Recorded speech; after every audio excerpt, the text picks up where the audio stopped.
ॐ जयन्ती मंगला काली भद्रकाली कपालिनी दुर्गा क्षमा शिवा धात्री स्वाहा स्वधा नमोस्तुते भगवत्यै नमः पराम्बिकायै नमः। चलिए, तो पिछले पाठ तक हम लोगों ने तद्धित में अपत्याधिकार, रक्ताद्यर्थक प्रकरण और चातुरर्थिक प्रकरण, इन प्रकरणों को हम लोगों ने देखा। अपत्याधिकार प्रकरण में मुख्य रूप से अपत्य अर्थ में प्रत्यय किए गए, रक्ताद्यर्थक प्रकरण में रक्त आदि अर्थ में, रक्त युक्त वगैरह वगैरह बहुत सारे अर्थों में उसमें आए थे। परिवृत इत्यादि इत्यादि अर्थों में हम लोगों ने प्रत्ययों को किया उन सूत्रों के द्वारा। और अंत में चातुरर्थिक प्रकरण में चतुरर्थी चार अर्थ में कौन कौन चार अर्थ? अस्मिन् अस्ति, निर्वृत्तम, निवासः, अदूरभवः, इन अर्थों में हम लोगों ने प्रत्ययों को किया था उन सूत्रों के द्वारा। ठीक है, तो इतने अर्थों में हम लोगों ने अभी तक प्रत्यय किए हैं। अब इसके बाद आज से हम लोगों को चलना है शैषिक प्रकरण, अथ शैषिका, ये प्रकरण अब आ रहा है। ठीक हुआ, तो चलिए देखा जाए इसको, शैषिक प्रकरण क्या है। ठीक है ना, तो सबसे पहला सूत्र है, क्या है प्रथम सूत्र? शेषे, यही सूत्र है। तो कितने पद है इसमें देख लीजिए, एक ही पद है, शेषे इति सप्तम एकवचनांतम। ठीक है, तो शेषे अण की अनुवृत्ति आई जाएगी, प्राग्दिवीय तो अण चल ही आ रहा है, तो शेषे अण स्यात्। ठीक है ना, क्या अर्थ हो जाएगा? शेषे अर्थे अण स्यात्। आप कहेंगे शेष क्या होता है? तो शेष मतलब हिंदी में क्या हो जाएगा अर्थ? बचा हुआ, है कि नहीं है? तो जो अपत्य आदि अर्थों में ये चतुरर्थी पर्यंत तो प्रत्यय कर दिए, उससे बचा हुआ जो अर्थ है उस अर्थ में अणादि प्रत्यय होते हैं, यही इसका अर्थ हो जाएगा। ठीक है, तो चलिए वही देखिए, शेषे का वो करके बता रहे। शेष मतलब हिंदी में तो सीधा सीधा अर्थ करेंगे तो क्या हो जाएगा? बचा हुआ। उक्ताद अन्य शेषः, बहुत बार आया है, हम लोग इसको किए कि जो कहा गया उससे जो अन्य मतलब जो बचा हुआ है उसी को कहते हैं शेष। तो चलिए देखते हैं क्या लिख रहा है। तो शेषे सूत्र से अर्थ आ गया कि नहीं आ गया? कि शेषे अर्थे मतलब बचे हुए अर्थ में। किससे बचे हुए? तो जो पहले कह दिए उससे बचे हुए अर्थ में अणादि प्रत्यय होते हैं। ठीक है, अब देखिए वृत्ति पढ़े तो समझ में आएगा क्या लिख रहा है। अपत्यादि चतुरर्थ्यंताद अन्यः अर्थः शेषः। देखो शेष की ही व्याख्या कर दिए कि शेष मतलब क्या लेना है यहाँ पर? तो अपत्यादि चतुरर्थ्यंताद अन्यः अर्थः, कि अपत्य से लेकर के है कि नहीं, कहाँ तक? तो चतुरर्थी, ये जो चतुरर्थी अदूर भवश्च तक आई था ना, तो उनसे भिन्न, उससे बचा हुआ, उससे भिन्न जो अर्थ है उसी को कहेंगे शेष। ठीक है ना, यही तो हम आपको बताए, तो वही बता दिए हैं कि अपत्यादि चतुरर्थ्यंतात, अपत्यादि समझ में है ना, अपत्यादि में है ना, अरे अपत्य अर्थ से ही तो शुरुआत किए थे। और कहाँ तक? चतुरर्थ्यंता, चतुरर्थी है अंत में जिसके, चतुरर्थी अंत में तो अभी इसके पहले प्रकरण में ही आया, तो चतुरर्थी है अंत में, तो वो सब अर्थ पहले कहे जा चुके, उसमें रक्ताद्यर्थक भी सब आ गए, तो रक्तादि अर्थ भी आ गए। तो उनसे जो अन्य अर्थ है ना, उससे भिन्न, इन सब अर्थों से भिन्न जो अर्थ है उसी को कहेंगे यहाँ पर शेष। और तत्र मतलब तस्मिन, वो बचे हुए अर्थ में शेषे अणादयः स्युः, अणादि प्रत्यय होते हैं, यही ये कहता है। ठीक हुआ ना, तो चलिए, तो अण प्रत्यय करेगा तो विधि सूत्र है ना, समझ में आ रहा है कि नहीं आ रहा है? विधि सूत्र है, एक अभी आगे बताएंगे, अभी इसी सूत्र में बताएंगे।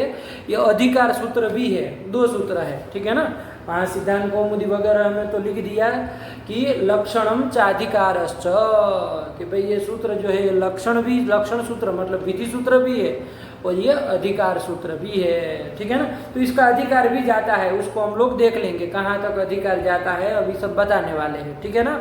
लेकिन अभी फिलहाल हम लोगों ने जो अर्थ किया कि शेष अर्थ में मतलब अपत्यादि से लेकर के चतुर्थी पर्यंत जो अर्थ कहे उससे भिन्न बचा हुआ जो अर्थ है उस अर्थ में अणादि प्रत्यय करता है ये सूत्र। तो विधि सूत्र के अनुसार चल रहे हैं, तो वैसे अर्थ अभी किए हैं, तो ध्यान रखिएगा।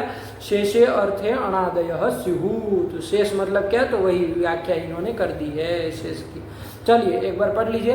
अपत्यादि चतुरर्थ्यंताद अन्यः अर्थः शेषः तत्र अणादयः स्युः, और उस शेष अर्थ में अणादि प्रत्यय होते हैं। जैसे उदाहरण दीजिए भैया, है ना, कहाँ पर, तो देखिए अब उदाहरण 4-5 दे रहे हैं तो देखा जाए क्या कह रहे हैं।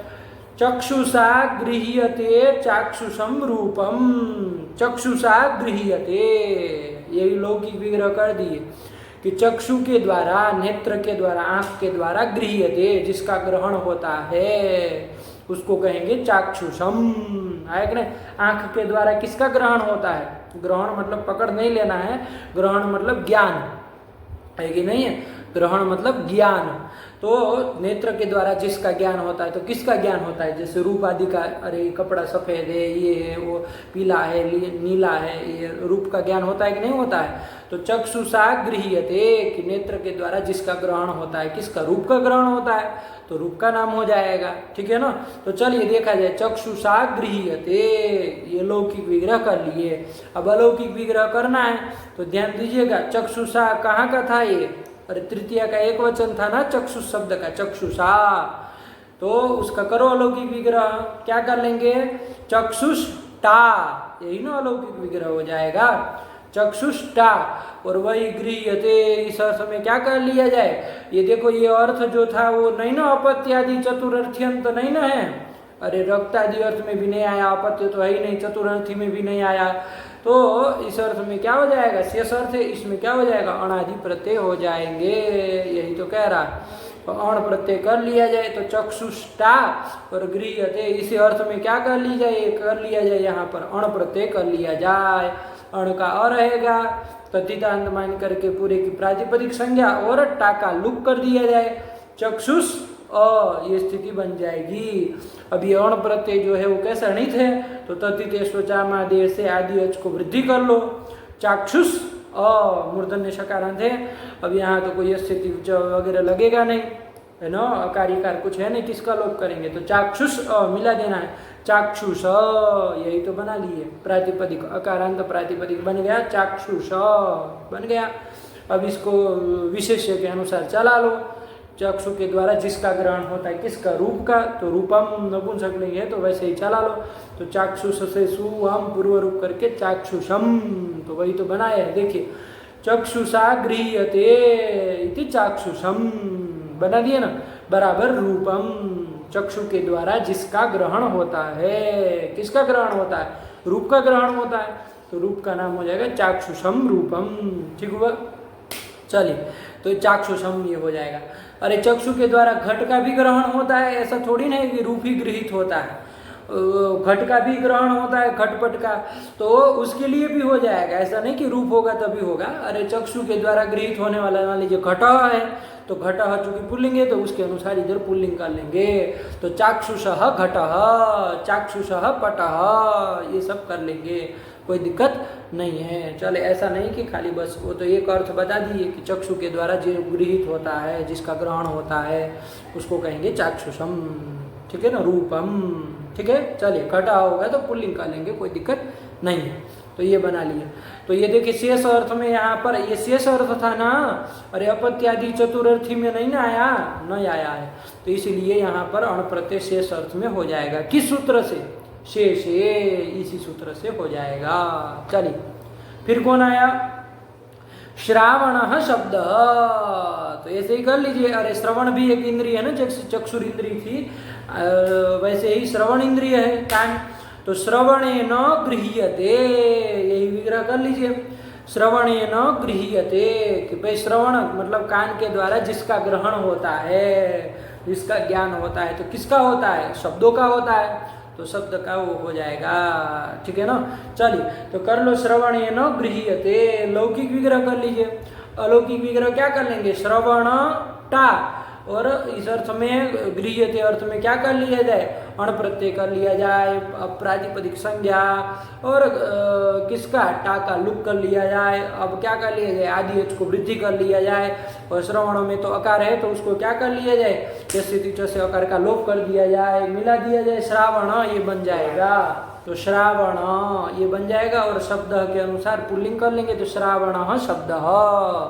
तो श्रवणेन्द्रिय के द्वारा, श्रोत्रेंद्रिय के द्वारा, कान के द्वारा जिसका ग्रहण होता है उसको कहेंगे श्रावण, तो बराबर शब्द, यही तो बन जाएगा श्रावण शब्द। ठीक। चलिए फिर क्या दे रहे हैं, औपनिषद पुरुष, ये दे दिए। क्या दे दिए, औपनिषद पुरुष। तो इसमें करिए औपनिषद में, अरे उपनिषद से अण तो कर ही लेना, लेकिन क्या करेंगे विग्रह, तो उपनिषद भी प्रतिपादित, ऐसे कर लीजिए विग्रह। ठीक है ना। उपनिषद भी प्रतिपादित, कि उपनिषदों के द्वारा, बहुत ईशादी उपनिषद है ना बहुत सारे, तो उन उपनिषदों के द्वारा प्रतिपादित बताया जाने वाला जो पुरुष, ठीक है ना, तो उसका नाम हो जाएगा। तो लौकिक विग्रह क्या करेंगे, उपनिषद भी, है ना, तृतीय का बहुवचन कर रहे, उपनिषद भी प्रतिपादित। अब यहाँ पर कर लो उपनिषद भिष, और उस प्रतिपादित अर्थ में क्या कर लिया जाए, अण कर लिया जाए, अण का अ रहेगा, प्रातिपदिक संज्ञा, और भिष का लुक कर लेंगे। उपनिषद में आदि अच को उ को वृद्धि औ कर लो, और औपनिषद दकारांत है, औपनिषद अ मिला दो, औपनिषद, और वो कौन था, प्रतिपादित पुरुष था ना, तो उसी के अनुसार पुल्लिंग चला लो, औपनिषद पुरुष, वही तो बनाए औपनिषद पुरुष, कि उपनिषदों के द्वारा प्रतिपादित पुरुष, उसको कहेंगे औपनिषद पुरुष। मान लीजिए ब्रह्म होगा, कि उपनिषद के द्वारा, उपनिषदों के द्वारा प्रतिपादित ब्रह्म, तो ब्रह्म नपुंसकलिंग है तो नपुंसकलिंग भी चल जाएगा, उपनिषदम ब्रह्म, ऐसे भी कर सकते हैं, कोई दिक्कत नहीं है। तो अभी तो चूंकि पुरुष को विशेष से बनाए थे तो वैसे ही चला लिए, तो लिंग के विषय में कोई चिंता की कोई बात नहीं है। आप देख लीजिए विशेष से किसको बनाया जा रहा है, उसी के अनुसार कर लेना है, कोई दिक्कत नहीं है। चलिए औपनिषद पुरुष। ठीक।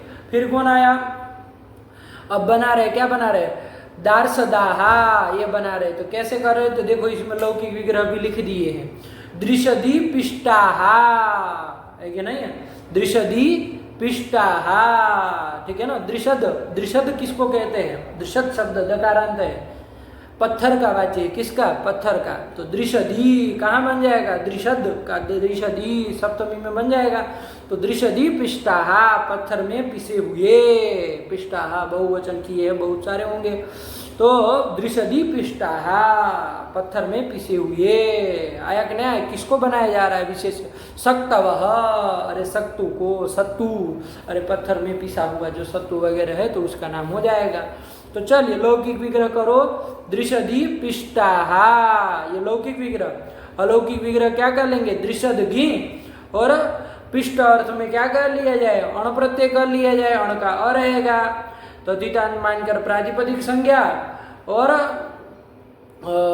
दृशदी सप्तमी थी ना, तो गी का लुक कर दिया जाए, अरे ध्यान से देखिएगा कौन विभक्ति है भाई, तो गी का लुक कर दिया जाए, दृशद अ ये रहेगा। अब नित मान के आदि अच को री को वृद्धि क्या हो जाएगी, आर हो जाएगी, तो दार्शद अ मिला दो, दार्शद ये बन जाएगा।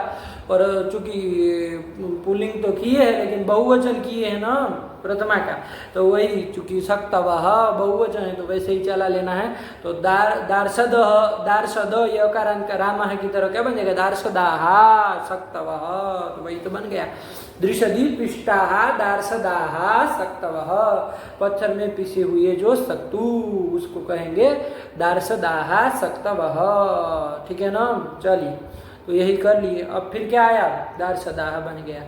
तो ये सब शेष अर्थ में किया जा रहा है। फिर कौन आ रहा है, चतुर्भिः उहियम चातुरम सकटम, चातुरम बना दिए, लौकिक विग्रह लिख रहा है, चतुर्भिः उहियम, चार के द्वारा, उहियम ढोया जाने वाला, वहन किया जाने वाला, मतलब चार के द्वारा, चार क्या मान लीजिए अश्व, चार अश्वों के द्वारा चाहे चार बैलों के द्वारा, किसी के भी चार के द्वारा उहियम, उहियम मतलब ढोया जाने वाला है कि नहीं, जिसका वहन किया जा रहा है, खींचा जा रहा है, उसको कहेंगे चातुरम। तो किसका नाम? शकटम, शकट का नाम हो जाएगा। बैलगाड़ी चाहे जो भी है उसका नाम हो जाएगा। जैसे पालकी वगैरह भी होती है ना, तो चार लोग लेके उसको ढोते हैं ना, तो उसको भी चातुरम कह सकते हैं। आया कि नहीं आया? और विशेष्य के अनुसार पुल्लिंग, स्त्रीलिंग, नपुंसकलिंग सब बन जाता है, तो इसमें कोई दिक्कत नहीं है। तो चातुरम बनाया जाए। चतुर्भिहि उह्यम, चार के द्वारा। वो चार कौन है? अश्व भी हो सकते, पुरुष भी हो सकते, जो भी हो। तो उन चतुर्भिहि मतलब चारों के द्वारा उह्यम धोया जाने वाला, खींचा जाने वाला, है ना। तो ये बैलगाड़ी, पालकी, चाहे रथ आदि का नाम हो जाएगा। तो चतुर्भिहि उह्यम। तो कर लो, अलौकिक विग्रह करो। चतुर्भिष, चतुर्भिष। और उस अर्थ में क्या कर लिया जाए? उही अर्थ में अण कर लिया जाए। अण का अ रहेगा, क्या करना है? प्रातिपदिक संज्ञा, और किसका? भिष का लुक कर लिया जाए। चतुर अ ये बनेगा, आदि अच को वृद्धि कर लो, चातुर अ मिला देना है, चातुर ये बन जाएगा। और शकटम नपुंसकलिंग था, सुअम पूर्व रूप करके चातुरम शकटम, कि चार के द्वारा ढोया जाने वाला शकट है कि नहीं। मान लीजिए चार कुछ लगा करके, अश्व चाहे बैल चाहे कुछ भी लगा के ढोया जाने वाला जो शकट है, गाड़ी है, उसको कहेंगे चातुरम शकटम। चलिए, ये बन गया, ठीक हुआ। चलिए फिर क्या आया? अरे वाहन, वाहन भी तो चार पहियों के द्वारा ढोई जाती है ना, तो उसको भी कैसे भी करो, चार के द्वारा खींचा जाने, ढोया जाने वाला, ऐसा कर सकते हैं। तो कुछ भी हो सकता है वो, ठीक। चलिए, तो चातुरम शकटम। फिर क्या आया? चतुर्दश्याम दृश्यते चातुर्दशम रक्षः। चातुर्दशम बना दिए। क्या बना दिए? चातुर्दशम। तो चातुर्दशम कैसे बनाए हैं भाई? चतुर्दश्याम दृश्यते, आया कि ना? चतुर्दशी में देखे जाने वाला, दिखाई देने वाला, है ना। चतुर्दश्याम, तो कृष्ण चतुर्दशी में दिखाई देते हैं ना। कौन दिखाई देते? ये राक्षस वगैरह लोग निकलते हैं उस दिन, ध्यान रखिएगा। यही बता रहे। चतुर्दश्याम दृश्यते, कि चतुर्दशी में, अरे कोई कृष्ण चतुर्दशी में दिखाई देते हैं ना, तो चतुर्दश्याम दृश्यते, चतुर्दशी में दिखाई देने वाले जो रक्ष, रक्षसी, रक्षाओं से नपुंसकलिंग का है, तो वही चातुर्दशम बना दिए। कैसे बनाओ? चतुर्दश्याम दृश्यते, ये लौकिक विग्रह। अलौकिक विग्रह करो। चतुर्दशी गी, सप्तमी का है ना, तो चतुर्दशी गी, और कर लो अण प्रत्यय शेषे से। अण का अ रहेगा, प्रातिपदिक संज्ञा, घी का लूप, चतुर्दशी अ। अब आदि अच को वृद्धि कर लो, और ईकार का यस्य तिच से लोप कर दो, तो चातुर्दश, अकार को मिला के चातुर्दश ये बन जाएगा। और रक्ष नपुंसकलिंग है, तो चातुर्दशम रक्ष, चतुर्दशी में दिखाई देने वाला रक्ष। मान लीजिए राक्षस कहते, विशेष्य को बना दे, तो चातुर्दश राक्षस, ऐसे ही बन जाएगा कि चतुर्दशी में दिखाई देने वाले जो राक्षस है। तो चलिए, रक्ष चूंकि नपुंसकलिंग है इसलिए चातुर्दशम कर दिए, तो यही तो बना दिए। ये बहुत सारे इसमें उदाहरण दे दिए इसके, किसके? शेष के, ठीक हुआ। चलिए, तो शेष अर्थ में लगा ना, अपत्यादि चतुर्थी पर्यंत जो अर्थ कहे, उससे जो अन्य भिन्न अर्थ है उसको कहेंगे शेष। और उस शेष अर्थों में क्या होता है? अरे अणादि प्रत्यय होते हैं, तो यही शेष का अर्थ कर दिए। अब क्या लिख रहे आगे देखा जाए। तस्य विकारः इत्यतः प्राक् शेषाधिकारः। देखिए, शुरुआत में हमने बताया था ना कि ये शेष सूत्र जो है वो विधि सूत्र तो है ही है, लेकिन साथ ही साथ क्या है? अधिकार सूत्र भी है कि नहीं? क्या है? अधिकार सूत्र है, तो इसका अधिकार भी जाएगा। ये 4-2-92 का है ना, तो इसका यहाँ से अधिकार आगे के सूत्रों में इसका अधिकार भी जाएगा। आगे सूत्रों में शेष ऐसे चला जाएगा। कहाँ तक जाएगा भाई? अधिकार है तो, है कि नहीं? प्रश्न होगा कि नहीं होगा? तो उसी बात को वरदराजाचार्य ने लिखा है। तस्य विकारः इत्यतः प्राक् शेषाधिकारः, कि तस्य विकारः, आगे एक सूत्र आने वाला है, देखिए 2-3-4 पृष्ठ के पार में, अथ विकारार्थ का ये प्रकरण में देखिए पहला ही सूत्र है, तस्य विकारः 4-3-134, चौथे अध्याय के तीसरे पाद का 134वां सूत्र है। तो उसके प्रात मतलब पहले तक शेषे का अधिकार जाएगा तो बहुत लंबा चौड़ा जाएगा भाई। अरे 4 2 92 का है तो 4 3 134 मतलब 133 तक जाएगा चौथे अध्याय तीसरे पाद में, है ना। तो चलिए बहुत सारे सूत्रों में जाएगा, आप लोग अष्टाध्यायी में निकाल करके देख लीजिए कितने सूत्र शेषे के अधिकार में आते हैं, लेकिन जाने रहिएगा, है ना। अष्टाध्यायी क्रम से तो अच्छे से तद्धित प्रकरण बैठेगा। अष्टाध्यायी को छोड़ के यदि तद्धित पढ़ने जाएंगे तो कुछ हाथ नहीं लगेगा, ठीक है। चलिए तो शेषे का अधिकार भी जाएगा। तो क्या समझ में आया यहाँ तक कि भाई ये क्या है, विधि सूत्र भी है और अधिकार सूत्र भी है। विधि सूत्र है तो उसके उदाहरण बहुत सारे दे दिए, और अधिकार सूत्र है तो क्या है, उसका आगे आगे सूत्रों में अधिकार जाएगा। यदि केवल अधिकार सूत्र होता ना तो फिर ये सूत्र कहीं पर इसके उदाहरण नहीं बनते, क्योंकि यदि केवल अधिकार होता तो अपने जगह पे कुछ काम नहीं ना करता है, वो आगे आगे उत्तरोत्तर उसका सूत्रों में संबंध होकर वहीं अर्थ कराता है, अपने स्थान पे तो कोई अर्थबोध नहीं कराता है, तो उदाहरण नहीं होते। लेकिन विधि सूत्र है तभी हुआ है, आया कि ना है। तो चलिए तो इदम लक्षणम चाधिकारश्च सिद्धांत कौमुदी में लिख दिए कि ये शेषे सूत्र जो है वो क्या है, लक्षणम मतलब विधि सूत्र, और अधिकारश्च अधिकार सूत्र भी है, दोनों सूत्र है। चलिए बन गया। अब आगे चला जाए तो उसी के बाद का सूत्र आया 4 2 92 के बाद 4 2 93, तो वही सूत्र आया राष्ट्रावार पाराद घखौ, ये सूत्र आ गया, ठीक है ना। तो अब इसमें विशेष से आ जाएगा कि नहीं आ जाएगा, आ जाएगा, ठीक है ना। तो देखिए एक बात जाने रहिएगा, ये शेषे का अधिकार कहाँ तक जाएगा ये ध्यान रखना है। कहाँ तक जाएगा, तस्य विकारः के पहले पहले तक जाएगा, ठीक है ना। चलिए तो उसमें शेषे में कौन कौन बहुत सारे अर्थों में प्रत्यय इसमें किए जाते हैं, ठीक है ना। तो यहाँ तो फिलहाल प्रत्यय ही किए जा रहे हैं, आगे अर्थ आएंगे। जैसे देखो एक पृष्ठ घुमा करके वहाँ पर क्या लिखे, तत्र जातः, आया कि नहीं आया। तो देखो ये जात अर्थ में कर रहा है, तो ये सब शेष अर्थ ये शेष अर्थ क्या क्या है, तो ये सब आ रहा है। तत्र जातः, तो ये जात अर्थ शेष है, तो तत्र जातः का, अरे इन सूत्रों का अर्थ करना आएगा कि नहीं आएगा आप लोगों को। जैसे तत्र जातः का अर्थ करना हो तो कैसे करेंगे, अरे तस्यापत्यम के प्रसंग में हम लोगों ने अभ्यास किया था ना। अरे तत्र ये सप्तमी का अनुकरण है, वो लुप्त पंचमिक है, और जातः तो प्रथमांत है, तो आ ही जाएगा कि सप्तम्यंतात् प्रातिपदिकात् जात इति अर्थे, जातः इति अर्थे अणवास्यात् कर लेंगे।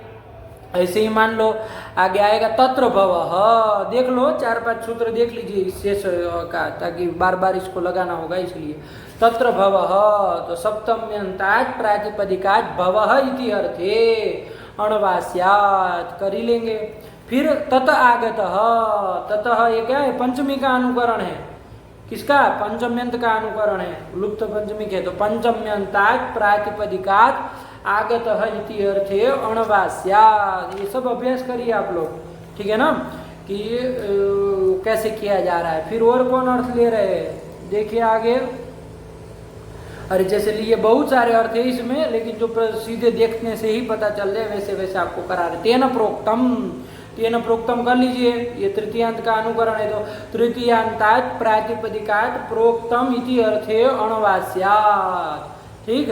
फिर क्या कर लेंगे, तस्य इदम, ठीक है ना, तस्य इदम का भी कर लो, तस्य इदम ये है ना, क्या करेंगे अर्थ करिए आप लोग। तस्य ये षष्ठ्यंत का अनुकरण है, तो षष्ठ्यंतात् प्रातिपदिकात् इदम इति अर्थे, है कि नहीं है, क्या होता है, अरे अणवास्यात् अणादि प्रत्यय होते हैं। तो इस तरह से ये सब बहुत सारे अर्थ इसमें आएंगे।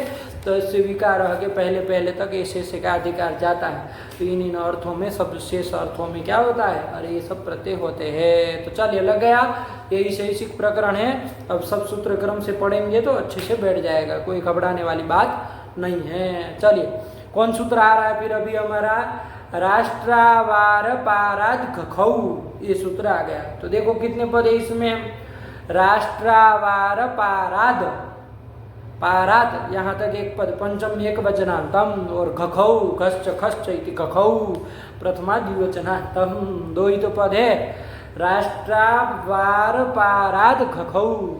तो देखो इसमें राष्ट्रवार पारात कैसे बनाया, कौन कौन शब्द उसमें, एक तो राष्ट्र, वो दूसरा है अवार पार। क्या है? अवार पार।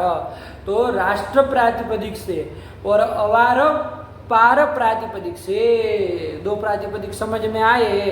कौन कौन?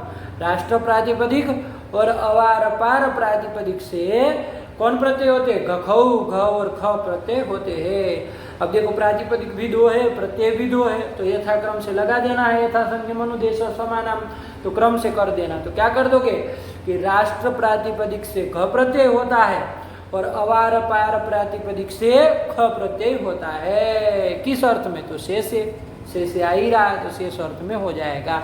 चलो देखो वृत्ति क्या लिखी है। आभ्याम क्रमाद घखौ स्तः शेषे, यही तो कर दिए। आभ्याम द्वाभ्याम, कौन दो? राष्ट्र और अवार पार, इन दोनों से क्रम से घ और ख प्रत्यय होते हैं शेष अर्थ में। आया कि नहीं? तो शेष अर्थ में मतलब यही जो आगे हम लोगों ने देखा ना, तत्र जातः इत्यादि इत्यादि, जितने भी जात भव अर्थ हो गया, फिर आगत अर्थ हो गया, फिर अस्य निवास अर्थ हो गया, प्रोक्त अर्थ हो गया, इदम अर्थ हो गया, ये सब इन अर्थों में क्या हो जाएगा? अरे राष्ट्र शब्द से घ प्रत्यय और अवार पार शब्द प्रातिपदिक से ख प्रत्यय होता है। ठीक हुआ? चलिए अब उदाहरण करें तो समझ में आए। जैसे क्या दे रहे उदाहरण? ये लगे ना, राष्ट्रावार पारात खखौ आभ्याम क्रमात खखौ स्तः शेषे। ठीक है, चलिए इसमें एक बात ध्यान रखिएगा, हम अर्थ करते समय इसमें विभक्ति नहीं जोड़ रहे हो, आपको समझ के करना है।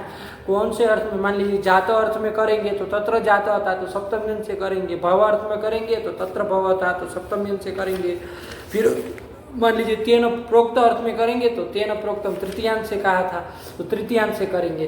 तो ये विभक्ति आपको कौन से अर्थ में कर रहे हो उसके अनुसार आपको जोड़नी है। ठीक है ना? अभी फिलहाल हम खाली सीधा सीधा इसीलिए विभक्ति न जोड़ के बोल रहे हैं कि राष्ट्र प्रातिपदिक से और अवार पार प्रातिपदिक से ख और ख प्रत्यय होते हैं। किस अर्थ में? शेष अर्थ में होते हैं, जातादि अर्थ में होते हैं। तो चलो वही एक देखा जाए उदाहरण क्या दे रहे हैं। राष्ट्रे जातादि ही, देखो ये सबका एक ही साथ कर दे रहे हैं। राष्ट्रे जातादि ही, राष्ट्र में जातादि आदि से अन्य अर्थ भी ले सकते, भव अर्थ भी ले सकते, लेकिन अभी फिलहाल एक लीजिए ताकि समझ में आए।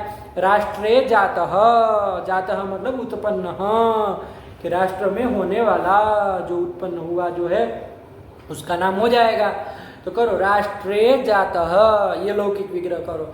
ऐसे ही राष्ट्रे भवः, ये भी कर सकते हो। और इदम अर्थ में करो तो राष्ट्रस्य इदम, ये भी कर सकते हो। बस अर्थ के अनुसार विभक्ति आपको ध्यान देनी है, कौन से अर्थ में करेंगे।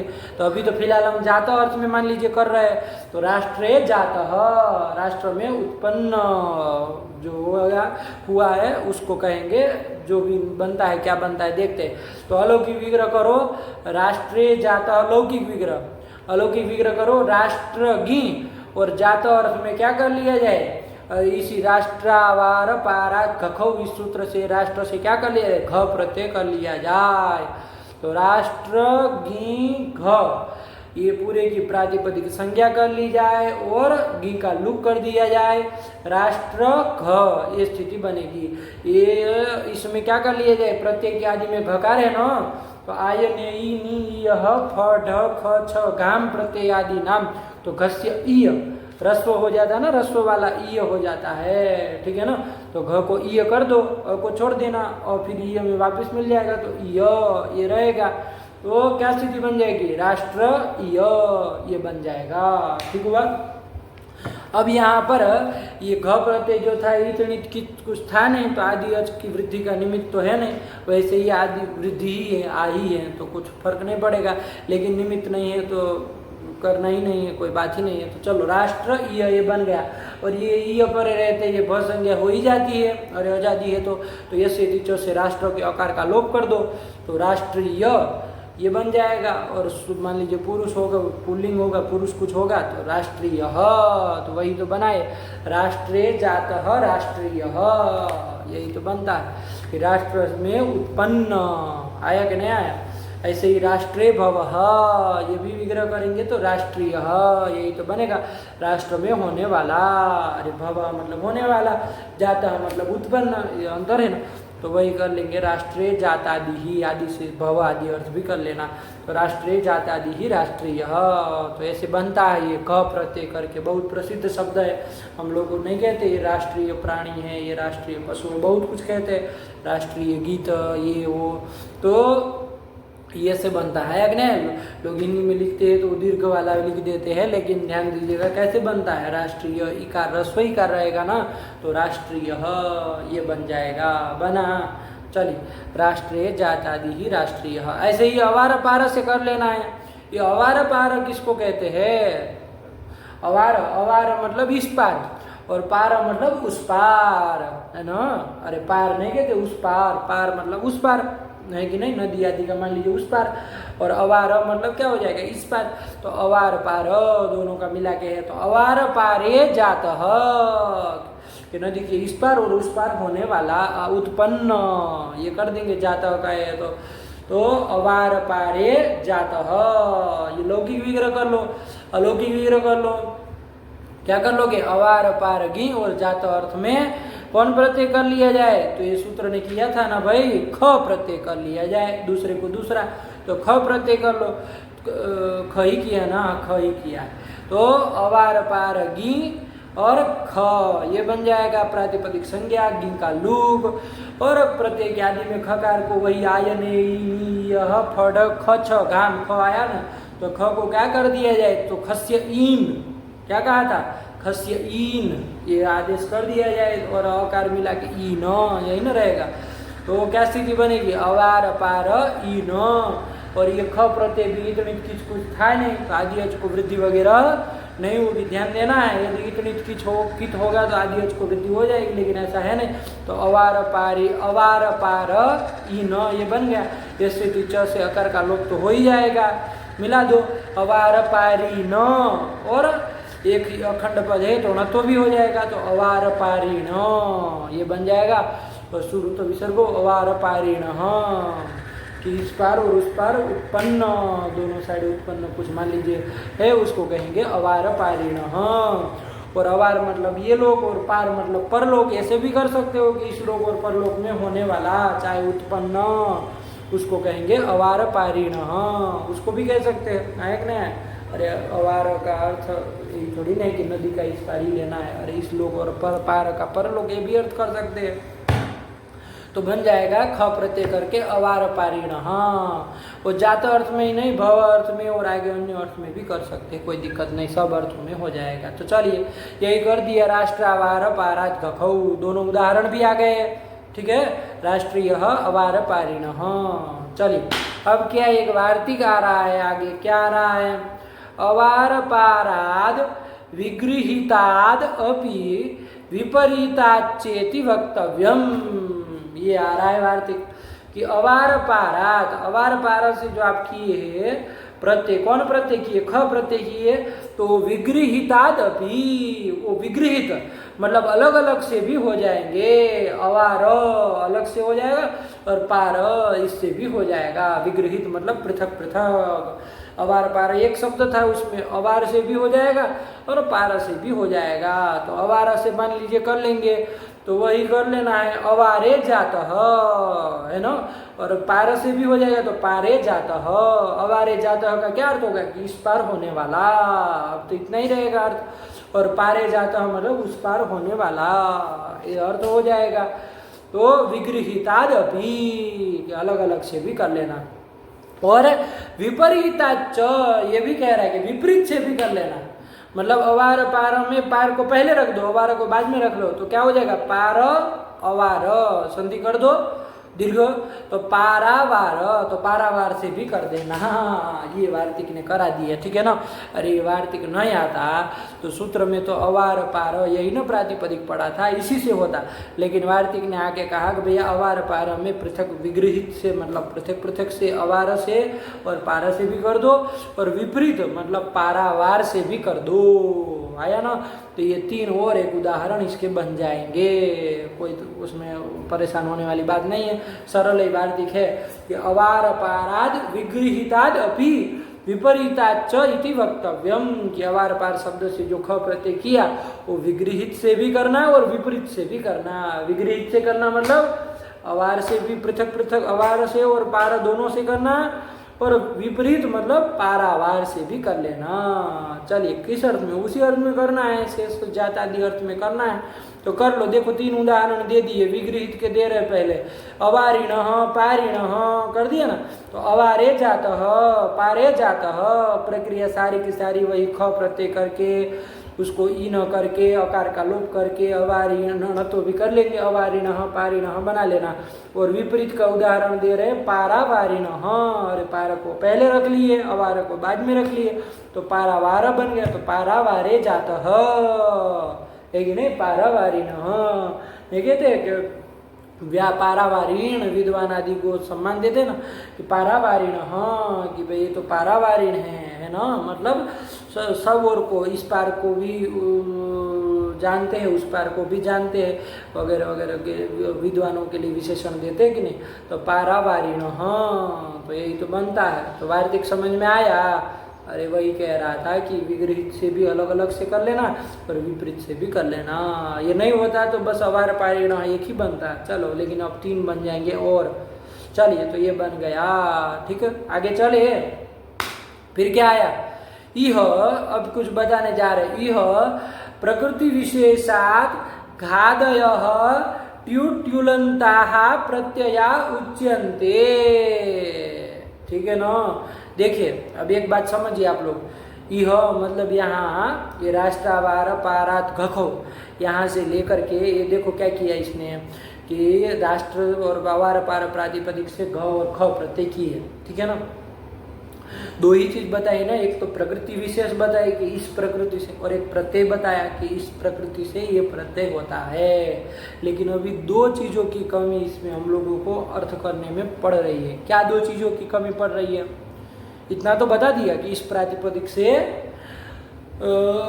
ये प्रत्यय होगा, प्रकृति विशेष से प्रत्यय विशेष का तो विधान ये सूत्र कर दिया है कि नहीं है। लेकिन अभी 2 चीज की इसमें कमी है। क्या 2 चीज की? एक तो कमी ये है कि भाई ये प्रत्यय होगा तो किस अर्थ में किया जाए, है कि नहीं, कौन से अर्थ में किया जाए, तो सूत्र में नहीं ना बताया। एक तो ये, दूसरी बात ये भी नहीं बताया कि किस विभक्ति अंत से किया जाए। अरे राष्ट्र से किया जाए, अब कौन सी विभक्ति, सप्तमी से किया जाए कि षष्ठ्यंत से किया जाए कि तृतीयांत से किया जाए, ये भी नहीं बताया है। तो ये भी नहीं बताया है ना, समर्थ विभक्ति कौन सी रखनी है, कौन सी विभक्ति का वो होना चाहिए, भी नहीं बताया है। बस सीधे सीधे प्रातिपदिक कह दे रहे हैं। तो ये 2 चीज़ों की कमी है। तो चलो देखते हैं क्या बता रहे हैं, उसी को जानना है, समझना है। यह प्रकृति विशेषाद घादयः ट्युट्युलन्ताः प्रत्यया उच्यन्ते। यह मतलब यहाँ पर राष्ट्रावारा पारात घखो से प्रकृति विशेषात, प्रकृति विशेष से, राष्ट्र अवार पार आगे ग्राम वगैरह प्रकृति विशेष से क्या किया जा रहा है? घादयः ट्युट्युलन्ताः, घ से लेकर के, अरे राष्ट्र घखो था ना, तो घ से लेके ट्युट्युलन्ताः, ट्यूल कहाँ आता है? ट्यूल ट्यू प्रत्यय और ट्यूल प्रत्यय। देखो आगे एक बार घुमाओ इधर, तो देखो ये सूत्र आया तत्र जातः के पहले में, सायं चिरम प्राणे प्रगे व्ययेभ्यस्ट्युट्युलो तुट च, तो ये ट्यू और ट्यूल प्रत्यय करने वाला सूत्र है।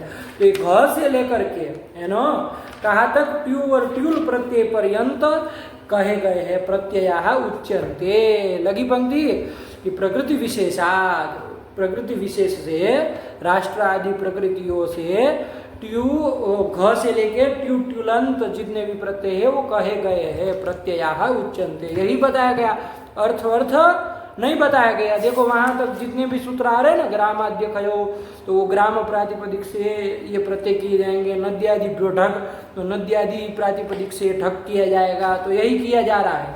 कहाँ तक? राष्ट्रावार पारात घखो से लेके सायं चिरम प्राणे प्रगे व्ययेभ्यस्ट्युट्युलो तुट च, यहाँ तक प्रकृति विशेष से प्रत्यय विशेष का ही क्या किया जा रहा है? विधान किया जा रहा है। उनके अर्थ और वो कौन सी विभक्ति से वो प्रत्यय हो गए, ये दोनों बात नहीं बताई जा रहे, तो उसके लिए लिख रहा है। लगी पंक्ति, यह प्रकृति विशेषात् घादयः ट्युट्युलन्ताः प्रत्ययाः उच्यन्ते तेषां जातादयो अर्थ विशेषाः। उन प्रत्ययों का जो अर्थ विशेष है, जात भव आदि जो अर्थ विशेष है वो, और क्या समर्थ विभक्तयश्च, कि वो कौन सी विभक्तियों से, समर्थ विभक्तियों से होंगे, वो दोनों वक्ष्यन्ते, मतलब आगे कहे जाएंगे। अभी तो यहाँ केवल क्या बताया जा रहा है, प्रकृति विशेष से प्रत्यय विशेष का विधान किया जा रहा है, ठीक है ना। अब वो प्रत्यय कौन से अर्थ में होंगे भैया, आपने कह दिया सी मतलब बचा हुआ, तो बचा हुआ कौन अर्थ, तो वो जातादि अर्थ जो विशेष अर्थ विशेष है उन प्रत्ययों का वो आगे बताया जाएगा। और क्या आगे बताया जाएगा, वक्षण के मतलब बताया जाएगा, तो और क्या बताया जाएगा, एक तो अर्थ विशेष बताया जाएगा और समर्थ विभक्तयश्च, समर्थ विभक्तियां, कि भाई वो कौन सी विभक्ति से वो प्रत्यय होगा। राष्ट्र से तो होगा, आप राष्ट्र गी से करोगे कि राष्ट्र गस से करोगे कि राष्ट्र टा से करोगे, किससे करोगे, ये प्रश्न होगा ना। तो वो समर्थ विभक्ति भी वो तत्र जातः इत्यादि इत्यादि सूत्रों में आगे वक्ष्यन्ते लग गया कि भैया जात अर्थ में करो तो सप्तम्यंत से करना, भव अर्थ में करो तो सप्तम्यंत से करना, प्रोक्त अर्थ में करो तो तृतीयांत से करना, इदम अर्थ में करो तो षष्ठ्यंत से करना। ये सब समर्थ विभक्तियों को भी आगे बताया जाएगा। लग गया कि नहीं लग गया, लेकिन इसलिए हमने चूंकि यहाँ तो उदाहरण के रूप में दिखाना था ना, इसलिए हमने आपको 3, 4, 5 सूत्र आगे जो प्रसिद्ध है उसको देख लिया, ताकि उसके अनुसार हम यहाँ विग्रह कर पाएंगे कौन से अर्थ में प्रत्यय हुआ है, कौन विभक्ति से वो प्रत्यय हुआ है, वो हम लोग बना पाए। इसके लिए आपको थोड़ा पहले ही बता दिए, लेकिन ध्यान रखिएगा इस सूत्र में तो कुछ नहीं बताया है। तो वही वरदराजाचार्य बता रहे हैं कि यह प्रकृति विशेषात घादयः ट्युट्युलन्ताः प्रत्यया उच्यन्ते, कि प्रकृति विशेष से प्रत्यय विशेष ही बताए जा रहे हैं। तेषाम जातादयो अर्थ विशेषाः, उन प्रत्ययों के जो जात भव आदि अर्थ विशेष है वो वक्ष्यन्ते आगे कहे जाएंगे। और समर्थ विभक्तयश्च, वो किन समर्थ विभक्तियों से वो होंगे वो भी आगे बताया जाएगा। वक्ष्यन्ते यही कर दिया, ठीक। चलिए तो ये बन गया। अब आगे चले, बस यही ध्यान रखना, अब थोड़े सूत्र सब ऐसे ही हैं, प्रकृति विशेष से प्रत्यय विशेष का विधान करने वाले। चले फिर क्या आया, ग्रामाद्यखयौ, ये सूत्र आ गया। ग्रामाद्यखयौ तो 2 पद है, ग्रामात् इति पंचम एक वचनांतम, और क्या निकाल लोगे, यखयौ यश्च खञ्च इति यखयौ प्रथमा द्विवचनांतम। 2 पद है, ग्रामात् इति पंचम एक वचनांतम, यखयौ इति प्रथमा द्विवचनांतम। क्या अर्थ हो जाएगा, इस सूत्र से ही कर लो कि ग्राम प्रातिपदिक से कौन प्रत्यय होते हैं, यह प्रत्यय होता है और खई प्रत्यय, दोनों प्रत्यय होते हैं। यह प्रत्यय भी होता है और खई प्रत्यय भी होता है। किस अर्थ में, तो वही अर्थ विशेष आगे बताए जाएंगे। तो हम लोग तो जान ही रहे, कम से कम जात अर्थ को, भव आदि जो प्रसिद्ध अर्थ है उसको लेकर के कर लेना चाहिए। चलिए तो वही करना है, तो क्या कर लिया जाए, जात अर्थ में करेंगे तो सप्तमी से करना है ना। तो ग्रामे जातः, कि गांव में उत्पन्न, चाहे ग्रामे भवः, गांव में होने वाला, इसे कर लेंगे।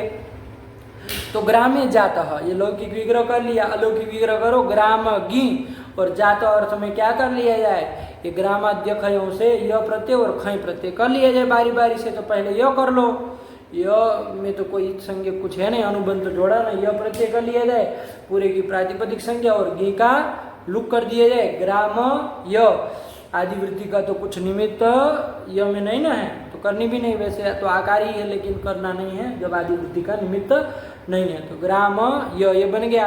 अच्छा, यकार आदि है तो इधर भ संज्ञा हो जाएगी, तो ग्राम में यकार का यश से लोप कर देंगे तो ग्राम्य ये बन जाएगा।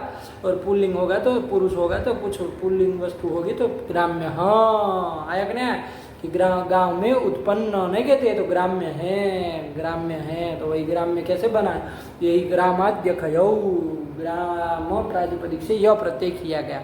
ऐसे ही ग्राम से खई भी कर लेना, लौकिक विग्रह ये सब यही करना है। ग्रामे जातः, अलौकिक विग्रह भी ग्राम गी, इससे क्या कर लेंगे, जातः अर्थ में खई कर लेंगे, खई का ख रहेगा, ये देखो ईंट है तो ख प्रत्यय कर लिया जाए। ख का ये रहेगा प्रातिपदिक संज्ञा, घी का लुक कर लेंगे, ग्राम ख, प्रत्यय के आदि में ख है तो खस्य इन आयने से हो ही जाएगा।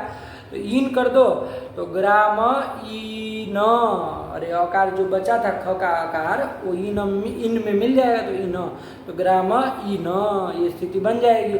आदि एच को वृद्धि करनी हो तो पर्जन्य बल लक्षण प्रवृत्ति ही करके आदि एच को वृद्धि कर सकते हो, और इधर यश से आकार का लोप भी कर लो तो ग्रामीण, और अणत्व तो हो ही जाएगा अटकुपांग से, तो ग्रामीण सुरुत्व विसर्ग ग्रामीण पुरुष, अरे गांव में उत्पन्न पुरुष नहीं कहते तो ग्रामीण पुरुष है, गांव में पैदा हुआ पुरुष है, अथवा तो ग्रामे भव ग्रामीण, ये भी कर सकते हो। अरे अन्य अर्थ भी बहुत सारे कर सकते हो।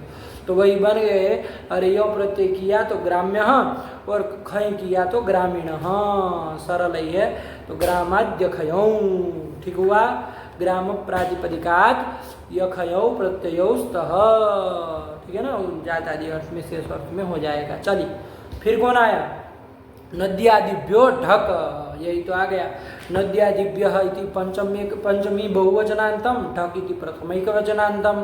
सरल सरल सूत्र है, बस प्रकृति विशेष से प्रत्यय विशेष का विधान किया जा रहा है। तो नद्यादिभ्यः ढक, नदी आदि एक गण बना दिया आचार्य ने और कह दिया कि नद्यादि गण पठितेभ्यः प्रातिपदिकेभ्यः ढक स्यात्, उन जात आदि शेष अर्थों में आया कि नहीं आया। चलिए तो कर लो। तो नदी आदि गण में पहला कौन है, नदी है, तो नदी का कर लो ना। तो नद्याम भवः, चाहे जातः भी कर सकते हो, है ना, हिंदी में अर्थ करते समय ध्यान रखना, जातः मतलब उत्पन्न, भवः मतलब होने वाला, तो ऐसे कर लेना। तो नद्याम जातः, नद्याम उत्पन्न, नदी में उत्पन्न आया कि नहीं आया। नदी में उत्पन्न जो होते हैं, मान लीजिए मीन मछली आदि जो भी है, तो उनको कह देंगे उसका नाम हो जाएगा। तो नद्याम जातः, ये लौकिक विग्रह। अलौकिक विग्रह क्या हो जाएगा, नदी गी, और जातः अर्थ में क्या कर लिया जाए, तो नद्यादिभ्यो ढक से ढक कर लिया जाए। क्या कर लिया जाए, ढक कर लिया जाए। ढक का ढ रहेगा, प्रातिपदिक संज्ञा, गी का लुक कर दिया जाए, नदी ढ ये बन जाएगा। और ढ को क्या कर दिया जाए, ढस्य एय, ए होता है ना, आयन ढ दूसरा है ना, तो वही ए हो जाता है। तो यह जो ढका है वो ए में मिला देना, तो क्या हो जाएगा, नदी ए ये बन जाएगा। और ये ढक जो था वो क्या था, कित था, तो आदि एच को किति च से वृद्धि हो ही जाएगी। तो नदी के अ को आ वृद्धि कर दो, और नदी की इकार का ए से च से लोप भी कर दो भाई। तो नाद ए मिला दो, नादेय, और नपु सामान्य नपुंसकलिंग करके नादेयम, है ना, कि नदी में होने वाला, नदी में उत्पन्न, नद्याम जाता है, नदी में उत्पन्न जो है उसको क्या कहेंगे, नादेयम। तो यही तो बना दिया है, ठीक है। चलिए कोई वो होगा मत्स्य तो नादेय भी बन जाएगा, और कुछ स्त्रीलिंग होगा तो वो भी बन जाएगा, क्या दिक्कत है कि नहीं। तो नादेयम, हमारे सब लिंगों में चल जाएगा, विशेष आपको देख लेना है। चलिए तो नदी आदि भ्यो ढक आया। अब नदी आदि में आदि से कौन आता है, तो मही आता है उसमें। तो मही कहते हैं भूमि पृथ्वी को, तो महियाम कर लीजिए, वैसे महियाम जाता है कि भूमि में उत्पन्न, आया ना। तो मही घी, और ये जाता अर्थ में कर लो, ढक प्रत्यय कर लो, ढक का ढ रहेगा, उसको अब प्रातिपदिक संज्ञा और गी का लोग कर लोगे, ढ को ये भी कर लोगे, और क्या कर लिया जाए, आदि अच को वृद्धि कर लिया जाए किति च से। तो मही के अ को वृद्धि आ कर लो, और इकार का यश से च से लोप कर दो, तो माहे य, नपुंसकलिंग में माहे यम, यही तो बना दिया कि महियाम जातः, चाहे महियाम भवः, बहुत सारे अर्थ विग्रह सब कर सकते हो। अब जैसे एक दिखा दे रहे हैं, आगे जितने भी आएंगे ना जातो आदि अर्थ, उन सब अर्थों में कर सकते हैं। तो महियाम जातः माहेयम, भूमि में उत्पन्न, ठीक। चलिए फिर उसमें कौन आया है शब्द, ये तो रूप बना दे रहे सीधे, वाराणसेयम। तो क्या आया है, वाराणसी आया है। अरे अपना ये वाराणसी है ना, जो बनारस का एक नाम है वाराणसी, है ना। तो वाराणस्याम जातः कर लो, वाराणसी में उत्पन्न, कोई बालक वगैरह है, चाहे कुछ भी है, तो वाराणस्याम जातः कोई वस्तु है, वाराणस्याम जातः लौकिक विग्रह। वाराणसी गी, और जातः अर्थ में क्या कर लिया जाए, नद्यादिगण में आया है तो ढक कर लिया जाए, ढक का ढ रहेगा, प्रातिपदिक संज्ञा और गी का लूक, और क्या कर लिया जाए, यहाँ पर आदि एच को वृद्धि करनी हो तो कर लेना। अरे ढ को ये कर ही लेंगे, फिर आदि एच को किति च से वृद्धि करनी हो तो पर्जन्य लक्षण प्रवृत्ति करके आ को आ ही हो जाएगा, और इकार का एस च से लोप कर दोगे तो वाराणस ए य मिला तो वाराणसी य, नपुंसकलिंग कर दिया वाराणसेयम। कोई मान लीजिए बालक होगा वाराणसी में उत्पन्न तो वाराणसी यह बालक पुरुष ऐसे भी हो जाएगा। मान लीजिए कोई स्त्री होगी तो वाराणसेय स्त्रीत्व की विवक्षा में टाप होना चाहिए, लेकिन वो टीठ ढा नहीं, ढ भी आया है ना उसमें, टीथ ढ अण तो ढ आया है तो ढ प्रत्ययांत भी होगा तो वहाँ क्या हो जाएगा, टाप को बाद के गिप हो जाएगा तो गिप का ई रहेगा।